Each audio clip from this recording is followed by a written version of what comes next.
Personalmente, yo que vengo de fuera y no conocía la historia, ni conocía el mamotreto o el edificio más allá de fotos, es muy interesante verlo en el contexto urbano de aquí del Ensanche, en Pamplona.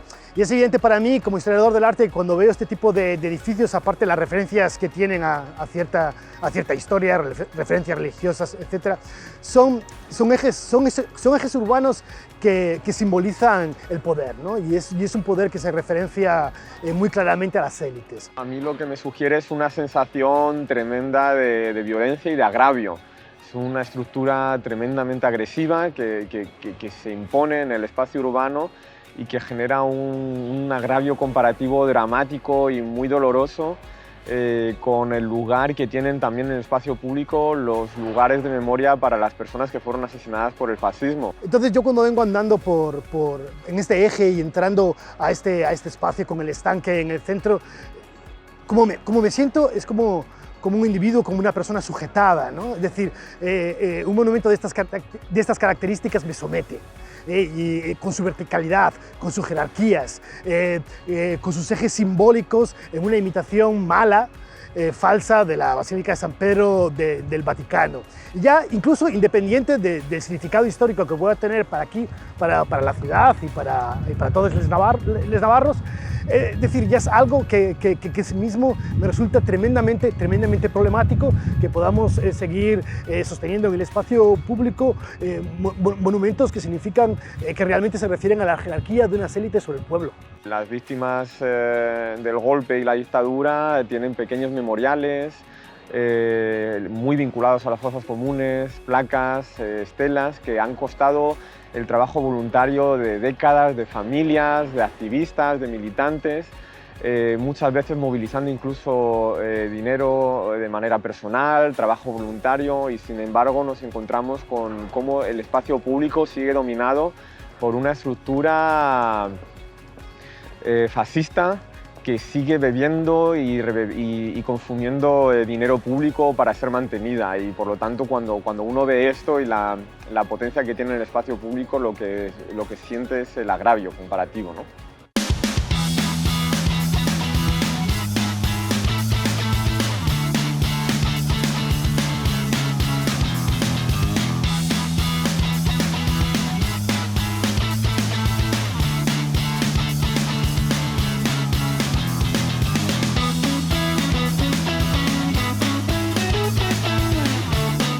Con respecto al valor artístico y el valor histórico, es decir, todo edificio, sobre todo cuando estamos hablando en los contextos urbanos y en los contextos públicos, pues sí, tiene una historia, se puede hablar de ella, se puede recontextualizar, debatir, etc.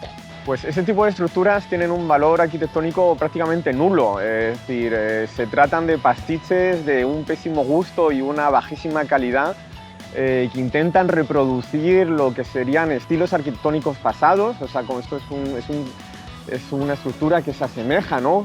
Parece asemejarse formalmente a una estructura pues, del Imperio Español desde el siglo XVIII, y que sin embargo es un fraude, es una estructura de los años 40.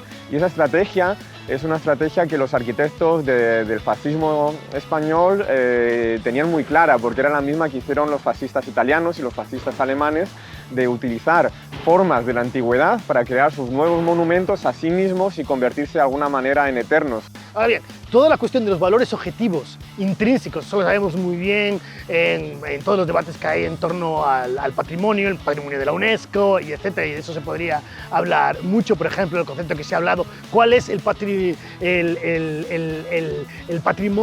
que se entiende como autorizado y el que no lo es, etcétera. Utilizando una falsa temporalidad con un lenguaje arquitectónico del pasado para el presente, creando de alguna manera un falso, una ilusión a la hora de percibirlos, de manera que cuando lo vemos pensamos que esto ha estado aquí siempre, que tiene un valor histórico, que tiene una presencia en la historia inamovible, y sin embargo es algo muy reciente y pensado de esa manera, ¿no? Para que nos relacionemos con ello respetándolo, cuando realmente es toda una farsa.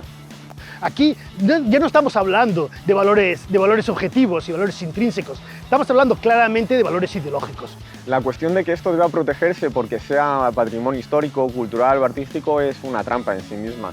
Esa es una categoría con unos fines ideológicos muy concretos que son los de conservar y legitimar en el espacio público aquellas representaciones pues, de las clases dirigentes históricas de este país. Nos están trampeando, nos están dirigiendo el discurso hacia valores objetivos artísticos como si pertenecieran intrínsecamente al edificio, cuando realmente de lo que se trata es de una ideología que quiere mantener el edificio. Nos lo venden como un valor objetivo para que precisamente sigamos siendo sujetados por la historia a la que el edificio se refiere. Y se contrapone con la manera popular de entender la cultura, de producirla y entender el propio espacio público. Por lo tanto, argumentar que esto tiene un valor en sí mismo como evidencia del pasado es una farsa, porque realmente lo que es esto es una manipulación del pasado. La memoria no está aquí, aquí lo que está es la manipulación más absoluta de la memoria, convirtiendo, ¿no?, el monumento en un testimonio de una idea de España fetichizada, con la idea de la cruzada y los caídos como disciplinadora en el espacio público, y seguir dando, digamos, legitimidad a que esa historia esté presente en el espacio público es seguir dando, digamos, legitimidad a una historia manipulada, falsa, y que no debería de tener cabida en ningún tipo de debate democrático. Entonces hay que tener mucho cuidado con la idea. Cuando desde la academia, desde los expertos, te hablan de valores artísticos objetivos, intrínsecos a un monumento, escapa, cuidado, es ideología.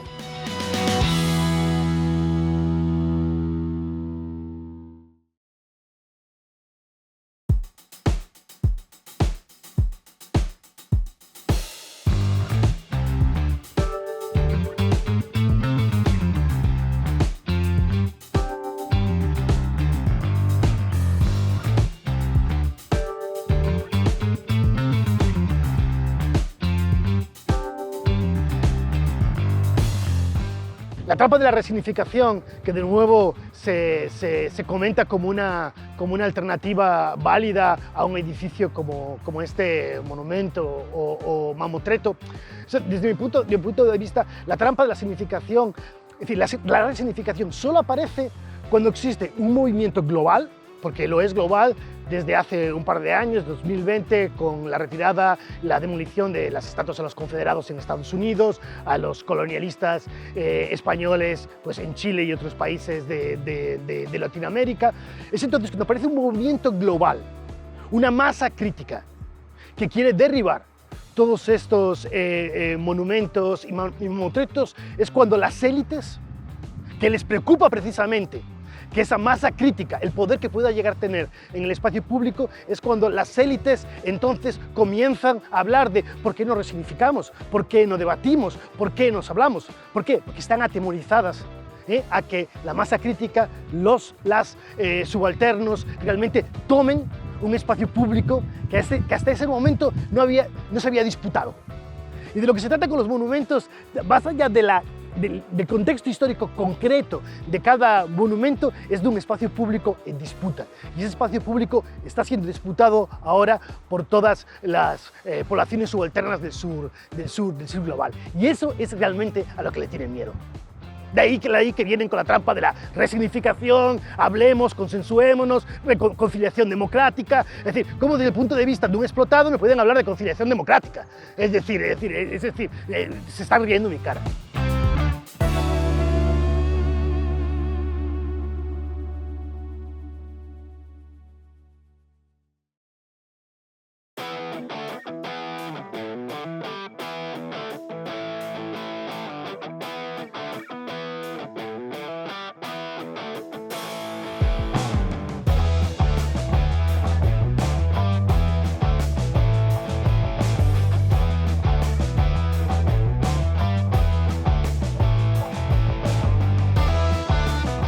A partir de la Segunda Guerra Mundial, y tenemos una Alemania arquitectónicamente, urbanísticamente devastada por los bombardeos aliados, británicos y estadounidenses, evidentemente todos los edificios relativos al fascismo se retiran de la esfera pública.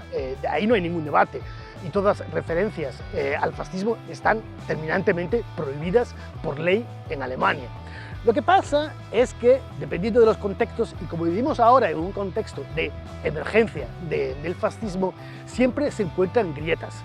Y por ejemplo, en Alemania es muy claro que cuando se aparecen ahora ciertos elementos de resignificación con respecto al pasado histórico alemán, que no está referido ni al nazismo ni a la experiencia socialista en la República Democrática, sino que está referido al pasado imperial de los cáiseres alemanes de finales del Imperio de 1870 y del proyecto imperial colonialista de Bismarck en Alemania. Es decir, cuando se resignifica eso es apropiado por la extrema derecha identitaria y usado como un referente para crear una nueva Alemania grande, make Deutschland great again, whatever. Pero sí es evidente que cuando tú te encuentras en Alemania con la cruz imperial, alguien llevando en la solapa la cruz imperial o la bandera imperial negra, blanca y roja, evidentemente te estás enfrentando a un fascista. Es decir, una persona tremendamente racista, antisemita y fascista. Entonces ya no necesita ni siquiera los elementos fascistas que están absolutamente prohibidos, sino que han conseguido resignificar otros elementos que realmente, y no sin razón, podemos ver el proyecto imperial nacional bismarckiano como el predecesor del fascismo. Sí, la cuestión del destino, por ejemplo, en Alemania, de los monumentos fascistas después de la guerra, no se dejó ningún debate abierto en torno a su posible destino, ni se generó un referéndum sobre si debían de ser resignificados. Cuando las tropas aliadas estadounidenses y británicas iban avanzando, lo que hicieron fue bombardear sistemáticamente los monumentos fascistas, y cuando ocuparon el territorio lo que hicieron fue dinamitarlos. No se generó un referéndum sobre si el fascismo era una opción legítima en el espacio público, simplemente se acabó con él. Bueno, lo que me gustaría decir, y sin intención de meterme en donde nadie me llama, y es muy fácil desde mi posición de decirlo, pero creo, desde mi punto de vista, teniendo lo que es el segundo monumento, después de Cuelgamuros, el segundo monumento al fascismo más grande en el territorio del Estado español y el primero urbano más grande, y en esta coyuntura política que tenemos hoy hay que tener coraje político para derribarlo. Y ahí precisamente a lo que se refería Dani, donde como la memoria está siendo trabajada por el tejido de las asociaciones y de los familiares, ahí es donde está realmente la memoria, ahí es donde está realmente la conciliación y el consenso social, y esto, lo que está detrás mía, este mamoteto, no tiene nada que ver con eso. Ahora tenemos esta coyuntura donde lo podemos derribar, usémosla. Porque no la vamos a tener, porque el fascismo está llegando, y cuando llegue, por mucho que esto lo resignifiquemos y pongamos una intervención artística, lo que ustedes quieran, van a apagar el interruptor y lo van a utilizar de nuevo como un elemento y como un símbolo del fascismo. Y en este contexto, en el contexto político que vivimos ahora, no nos podemos permitir ese lujo, ya no.